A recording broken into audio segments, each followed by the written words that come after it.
Biografi dan epistemologi Al-Ghazali.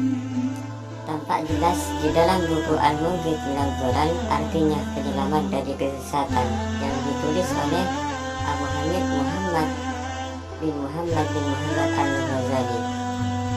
Lahir pada tahun 450 Hijriah dari keluarga sederhana yang taat beragama dan dikenal seorang tokoh sufi. Al-Ghazali wafat pada tahun 505 Hijriah, Desember tahun 1111 pada usia 53 tahun.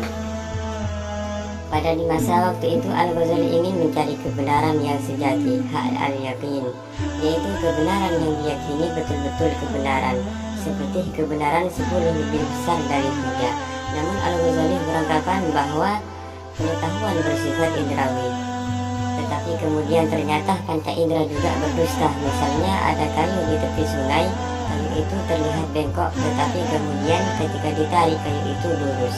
Disitulah ada keraguan terhadap panca indera. Namun Al-Ghazali meletakkan kepercayaannya kepada akal, tetapi akal juga tak dapat dipercaya sewaktu bermimpi. Menurut Al-Ghazali, orang melihat hal yang benar-benar betul, namun setelah ia bangun, bahwa dia sadar kepercayaan Al-Ghazali terhadap akalnya goncang karena ia melihat bahwa instrumen yang menggunakan akal sebagai sumber yang pakem ternyata menghasilkan pandangan yang bertentangan, yang sulit diselesaikan dengan akal itu sendiri. Artinya, akal pada dirinya benar-benar membenarkan. Artinya, akal pada dirinya membenarkan pandangan-pandangan yang bertentangan itu. Sedangkan yang dicari Imam Al-Ghazali adalah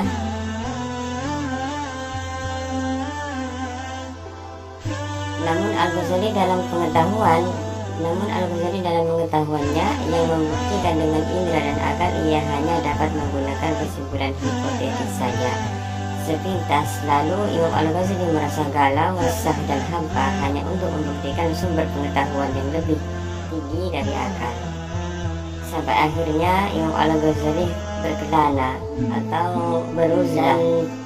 Tiba-tiba Tuhan memberikan nur yang disebut sebagai kunci ma'rifah ke dalam hatinya, sehingga ia merasa sehat dan dapat menerima kebenaran pengetahuan yang bersifat aksiomatis.